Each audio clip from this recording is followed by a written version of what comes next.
Hello, hello everyone. Welcome to Perfect Focus. We have another Perfect Focus production interview. We're interviewing a new artist. Her name is Miss Laila. She is known for hit singles she made and written and wrote, named Coastin'. And we're going to let her introduce herself to her audience. So, Miss Laila, when did you first start thinking about pursuing music? Um, like when I was really young, the first time I ever sung was in second grade Okay. at a second grade talent show. Oh, Henry Heights. Uh, well, no, like I mean, in that journey, that started because I used to hang around my dad a lot. He okay. did music, and so I don't know. He was just my inspiration. Like, well, he's a part of it, a huge inspiration.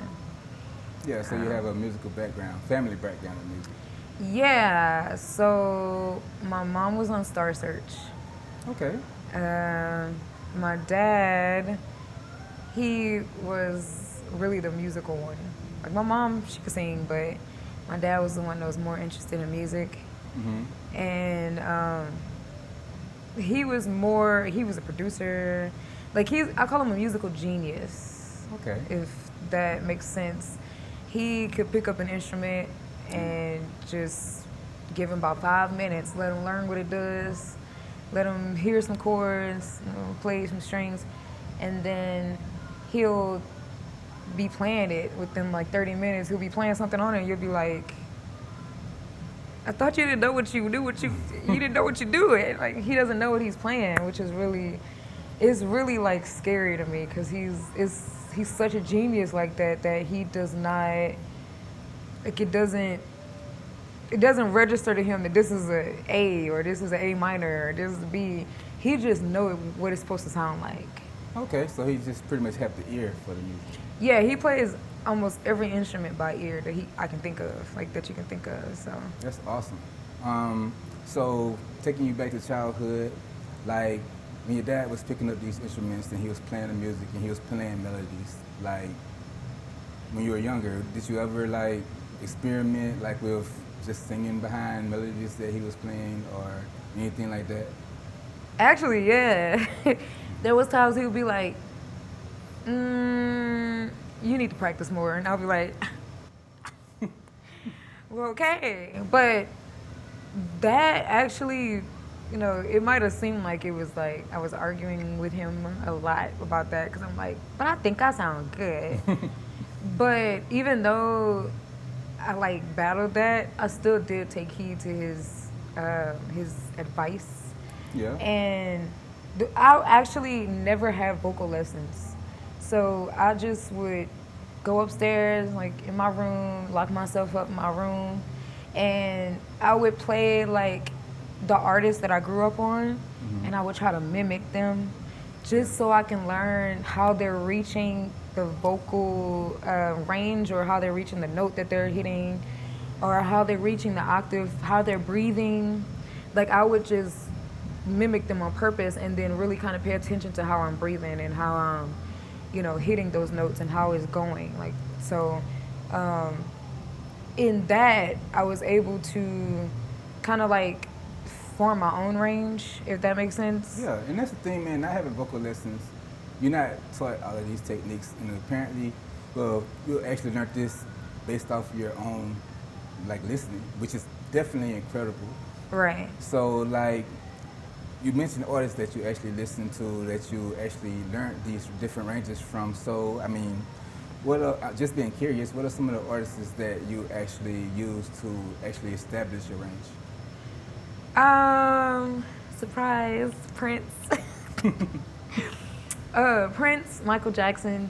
I grew up on Sade, especially Sade. Sade Okay. really helped me a lot. Janet Jackson. Um, I do give a little credit to Beyonce and Rihanna, even though they're not like the older artists that I really was jamming. Like, man, my dad would play like SOS Band, Mars Day and the Time, Daz Band, Gap Band. My first concert was Ohio Players, Okay. and SOS Band, Midnight Star. So I would listen to a bunch of old school and just kind of listen to them. Yeah. I did swing a little Etta James in there on purpose, Stevie Wonder. And then he played a lot of jazz around me too. Okay. So jazz was really like, and that was one of the things that was really interest me the most. Yeah. That was like that was a gem to me. Like, Yeah. you know, so I credit Sade as jazz.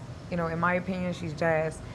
And so I would use a lot of her vocal talent because her comfortable range is kind of close to mine.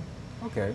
But, you know, as far as hitting like higher notes and getting comfortable with being outside of that comfortable range, then I credit those people because they were people that hit very, very high notes. So I definitely understand that. So you told me earlier, not on camera, but you said your first live performance was second grade talent show. So one of the things that most artists have a hard time with, if anybody could go in the studio and get behind a mic and they can record and, you know, they could release music based off a video or based off of a sound bite, but actually doing a live recording, like just singing to people live, it's somewhat of a different experience. So for you, the fight or flight syndrome, second grade is incredible. Like how did like things change from singing to those second graders that you were in school with to now actually performing in front of adults? I would say it's kind of full circle, a little bit. It's not there yet, but it's like a semicircle because it's like most people don't start that way. Yeah. At all. Like most people start like in the studio or it's just I've never heard of anybody that's starting like just straight performance, and I really I see it as a way that I was being kind of like prepared, or like nurtured, or like trained for a bigger destiny than just like a second grade talent show. Yeah. I definitely feel like that was what happened. I feel like that was the perfect start, I guess, for somebody like me, because now singing now, I don't really necessarily have all the nerves anymore, and you know, it's kind of trained me to really listen to what I'm doing instead of just doing it. Okay. In second grade, I was like, ooh, I know this gospel song. I'm finna sing it. I'm finna sing it at the talent show. And boom, like, I just did it. But performance really does train you to be more, I want to say elastic. Like, it stretches you a bit. Yeah. Like, it stretches your mind. Like, you have to think about a million things at one time. Like, I have to think about pronouncing my words correctly. I have to think about stage presence. I have to think about is the crowd loving it. I have to think about reading the crowd. You know, Exactly. you have to remember the words. And, see, and that's one of the things that I feel like is definitely a big fear of performing live, because it's not like in the studio. There's no tape where you can say, pause, let me do that over. Yeah, the studio is more where you're in a private area. So the studio is more like, the studio is more intimate. You can mess up. Yeah. And nobody looking at you and judging you. You can,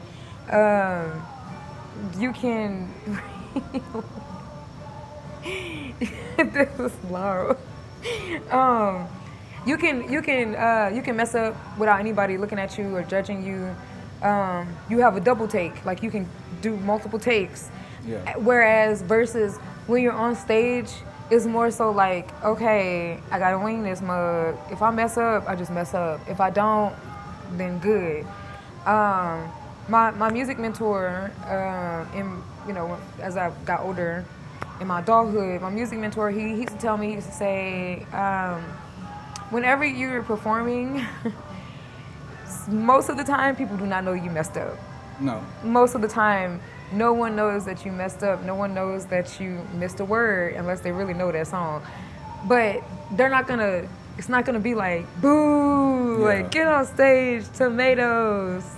It's Yeah. more so gonna be more so like if they're enjoying you, and if they're enjoying your stage presence, if they're enjoying your presence, period, you have nothing to worry about.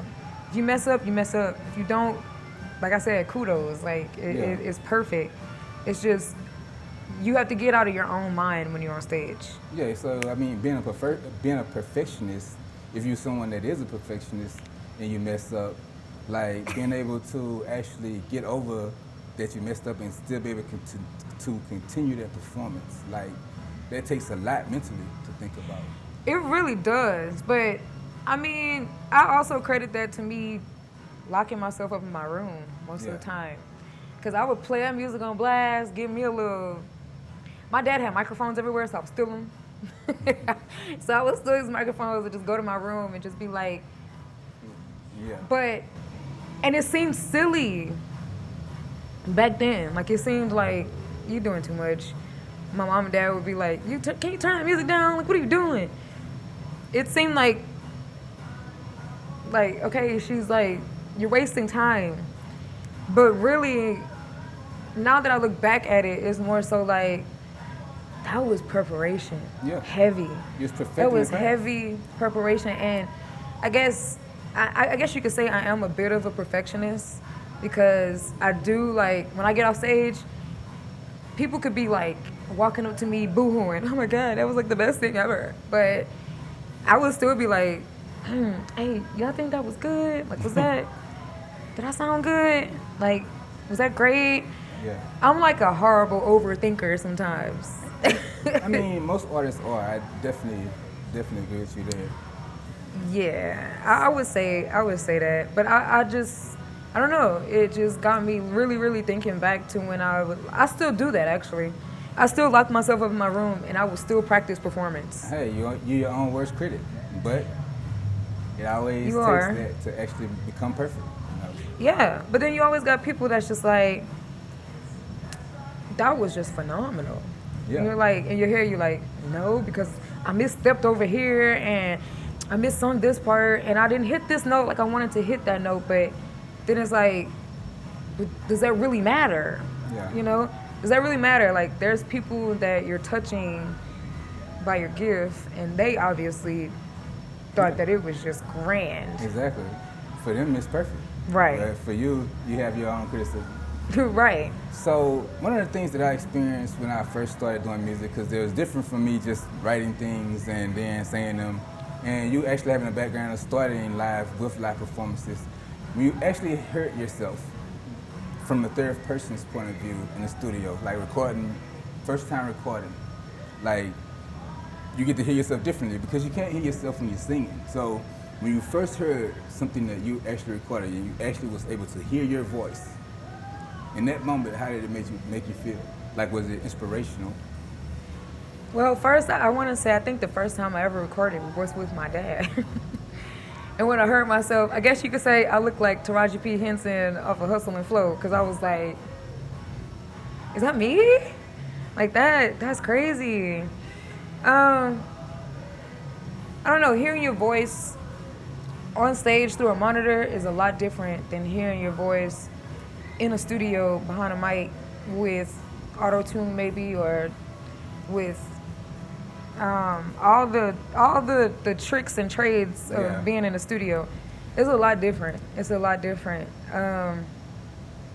But it I don't know, when you hear yourself record it, you're like, okay, I could have did this better. Like you start critiquing yourself. Yeah. Like somebody like me who overthinks, you start being like, can I re-record that and do it this way? Like, so, yeah, first time hearing myself, I really was just shocked though. Like I really was just, Yeah. this is what I sound like. Great. And it's amazing because of the fact that, like, when I first heard myself recorded, it's kind of, for me, it gave me an addiction. Like, I just was like, oh, I sound good saying that. I got to say something else. And, you know what I'm saying? And it made me want to write more songs and things of that nature. As far as writing, when you're actually, like, beginning to write a song, take us through your process. Like, how you get started. Writing. I don't know. Writing is quite. I don't know. I feel like a geek, a nerd doing that. Like writing is very strategic to me, but it's also not. Yeah. So there's times where I'm just like, I can write and I do not have to have a beat to it at all. Like, and some people would tell me like, yo, that you know how hard that is.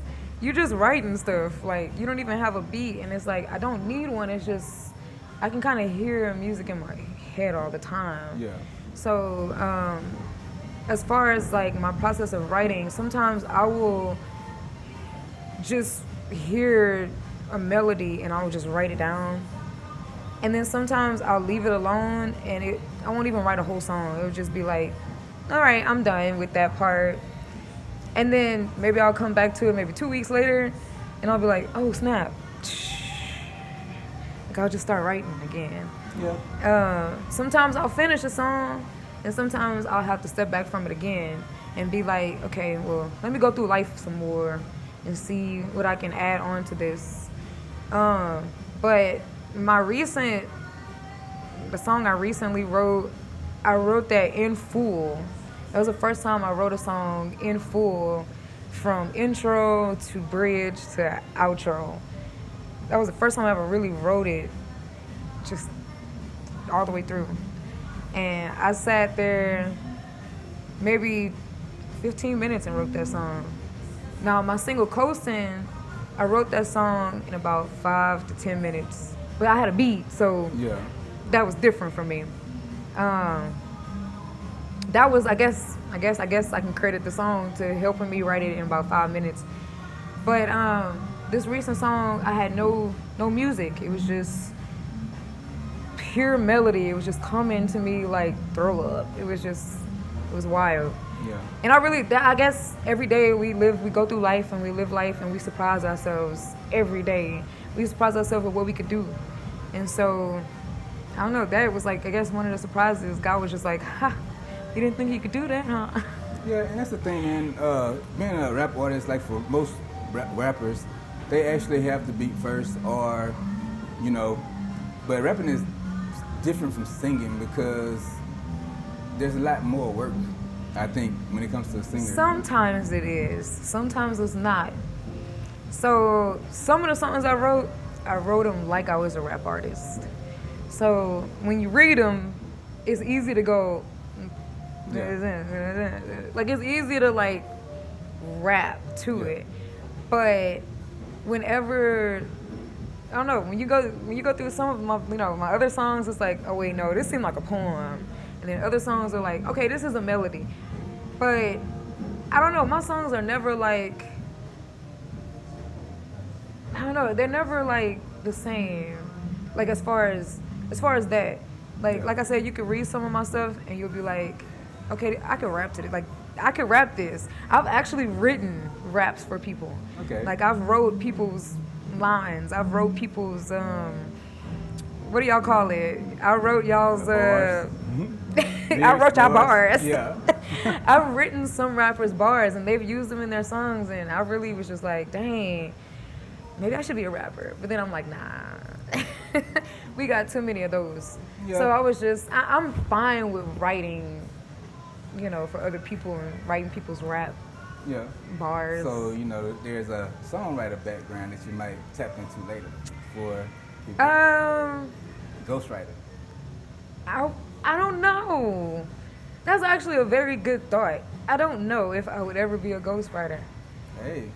I don't know. I do have a vault of songs that I wrote that is just like lyrics everywhere. The crazy thing is there's a lot of access. There's a lot of that happening right now. Like people are actually selling verses. People are selling choruses, like just the chorus of a song. And so those things are actually happening. Well, it's funny because some people have told me that I shouldn't think about singing. I should think about just writing. And I'm like, that's amazing to me. I'm one of those people, I don't argue back with it. I'm not going to argue back with it. Because if that's what you think, that's what you think. But I'm a determined person. So if I have to, I'm going to prove it. I'm not just a songwriter. And that's the thing, man, like, when people give you bad feedback like that, which is always there's always haters. If you don't have a hater, you ain't doing something right. But when you get that type of feedback, like you said, it makes you want to prove to them different. And I feel like you being an artist yourself, if you writing songs, you actually know how you want it to be sung. And so one of the things that I say why singing is a lot harder as far as delivery than it is as rapping is, hey, rapping you can pretty much talk, but for like singing, there's word placement. There's note placement. There's if you're gonna hold this word here, if you're gonna hold this word there. I feel like that type of delivery. How is it that you actually go into delivering after the words are actually on the paper? Ooh. Well, you have to consider syllables. In that aspect, you gotta really consider the syllables. And if I am writing to a beat and the syllables don't match, then I'll like nerd again. I would go to like an encyclopedia or a thesaurus or something, and I'll try to go find like, okay, what word is like synonymous to this? Yeah. Like what fits, in this area that doesn't have too many syllables or less syllables. Most of the time, I'll look it up on like Google or something. And I'll just like, I don't know, I'll just try to fit it. It's like a puzzle to me. Yeah. I'll just try to fit stuff in like a puzzle. That's pretty much how I guess the process of trying to fit that stuff in goes for me. Yeah. So you talked about your recent project. You wrote it without music.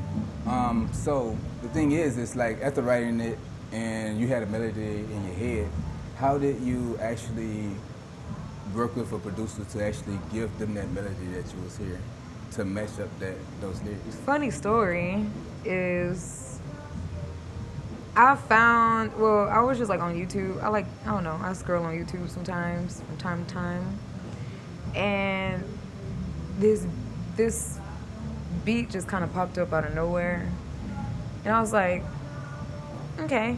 So I just clicked it. Like, I don't know. God be speaking to me sometimes, and God will be like, just kind of like, click on this. So I'm like, cool. So I clicked on it, and I kid you not, it fit the song like a glove. Yeah.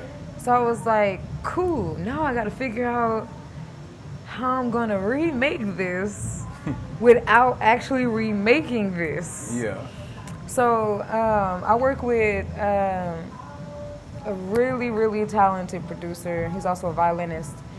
And his name's Jairus Daigle. Okay. And I will work with him and we'll kind of put our like two heads together. Like this is how we did like our past two projects. Like we'll put our heads together and we'll be like, okay, like we can make this sound like this. We can make this sound like that. Actually, like I just recently redid like a Christmas song and we were trying to figure out how are we gonna redo the Christmas song without actually mimicking it. Yeah. So we like went to our jazz background and we made it jazz, and I did the drum pads, like I did the drum idea for it, and we just kind of worked like that. Yeah, it's like a creative environment. Yeah, like it gets the creative juices flowing a little bit. But we'll end up creating something that kind of sounds like it, but it won't be exact. Yeah. You get what I'm saying? So, yeah. That's definitely a good thing. Is actually have someone to actually help you create and actually have a creative team, because I feel like it's different than just doing it by yourself, because like somebody else can give you different ideas and tap into ideas that you don't actually know that you have. Because when you can talk those things out, like you pretty much see it from different perspectives. And so, with that being said, I don't know if you actually did this, but like, what's the difference? Like, have you ever performed someone else's song, someone else's song? You want to be fun? You want to be honest? I'm gonna be frank. I do a lot of covers. Yeah. Like I do a lot of covers. The way I really got serious in performance was through Jairus and his dad. So they would do like weddings and just anniversary parties, just all these really big, huge private gigs. And they like threw me in there and they were like, look, we need you to learn these songs because this is our list. And I was like, cool. And then it was like, but we also need you to throw us some songs so we can get, I was like, cool, because I got a few in mind. But I have done a lot of cover songs. Yeah, I mean, Like, yeah, like we do cover songs a lot. Like I've performed a lot of other people's songs, so much so that I just am super excited to perform my own. yeah, But I actually do like I'm one of those people, I like the element of surprise. So whenever I do have a show, I'll do those covers and then throw my song in there. yeah. And then they'll be like, who is that by? And I'm like, me. Yeah. I wrote that. like this is my song.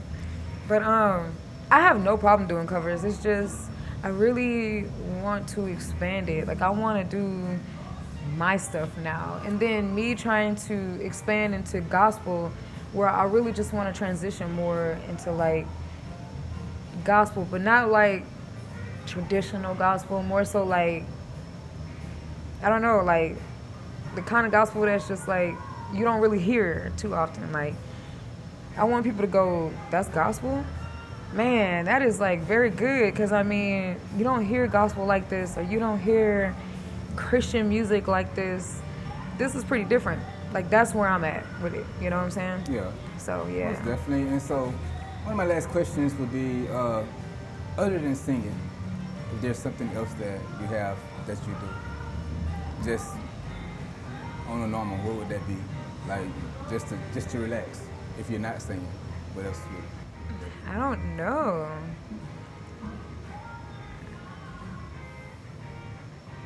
Writing? Just writing?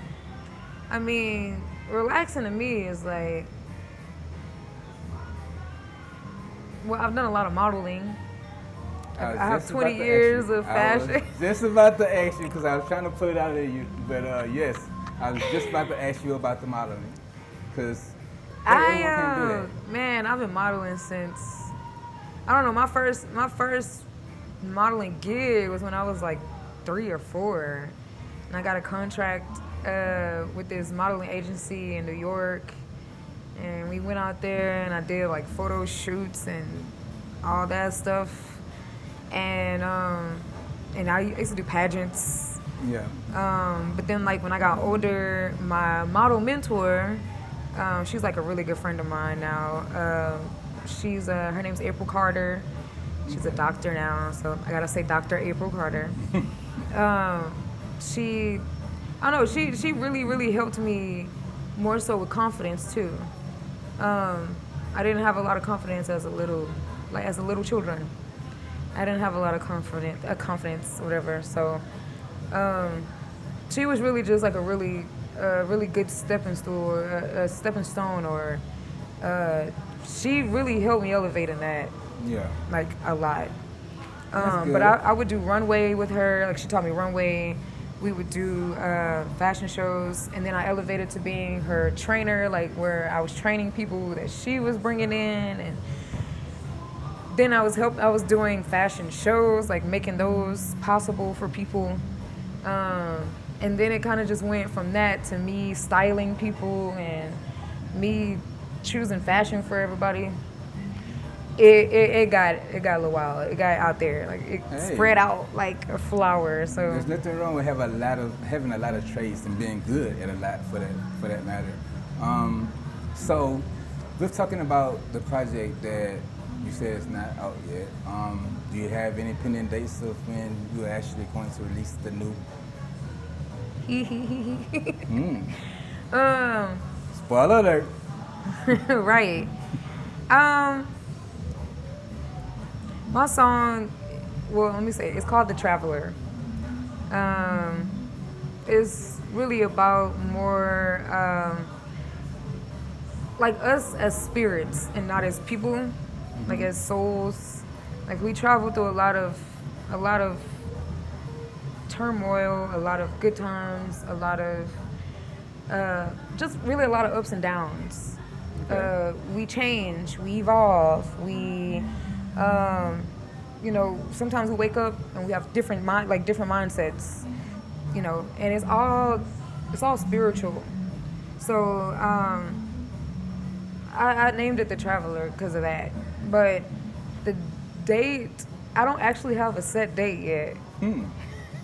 Well, that I means don't we're have gonna a stay set. tuned then. I don't have a set date. I will say it is. I'll be dropping that really really soon though. Okay. Like really soon. Probably if you're making me do a date, I'll probably say beginning of July, Okay. middle of July. Either way, I'm gonna be looking forward to listening to it.